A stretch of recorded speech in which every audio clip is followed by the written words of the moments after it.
Salut, moi c'est Si, je suis autrice de bande dessinée et j'ai fait 7 BD Radium Girls. Radium Girls, c'est quoi? Enfin, c'est plutôt c'est qui?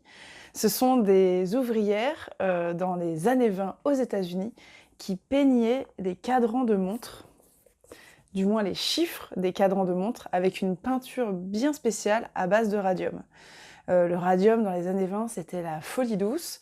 On venait de découvrir cet élément fantastique et on en mettait partout. L'une des propriétés du radium, c'est aussi d'être phosphorescent sans besoin d'être chargé au soleil. Il est phosphorescent tout le temps. Et un petit malin s'est amusé à en créer une peinture et ses ouvrières peignaient chaque chiffre avec cette peinture pour pouvoir lire l'heure dans le noir. Petit souci, c'est que le radium, c'est pas très bon pour la santé. Et la technique qu'elles utilisaient pour le peindre s'appelait le lip pointing. Très simple, c'est lip, lisser le pinceau entre les lèvres, dip, prendre de la peinture, et paint, peindre. Voilà. Et après, elles remettaient le pinceau à la bouche. Elles ont ingéré des quantités de radium qui font qu'il y a eu un souci à un moment. Radium Girls raconte l'histoire de ces femmes qui vont vivre l'enfer et qui vont ne pas rester stoïques par rapport à ça.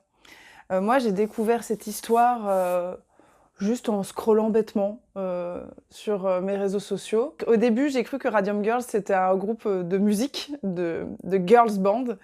Et quand j'ai cliqué dessus, j'ai découvert que c'était pas du tout le cas. Et cette histoire m'a mis une gifle. C'est malheureusement une histoire qui fait écho à plein d'autres histoires. L'amiante, le téflon, les scandales sanitaires qui sont bien évidemment très étouffés par les cadres dirigeants. Cette histoire m'a énervée, m'a outrée, m'a retourné le ventre et donc j'en ai fait une bande dessinée. Et voilà pour ce qui est de l'histoire. J'espère que ça vous donnera envie. Je suis très heureuse qu'il soit traduit en portugais.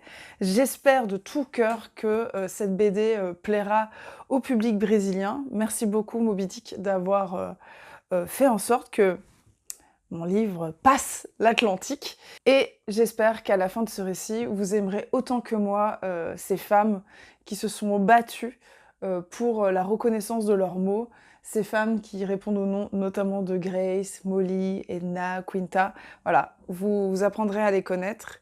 Et sur ce, bonne lecture!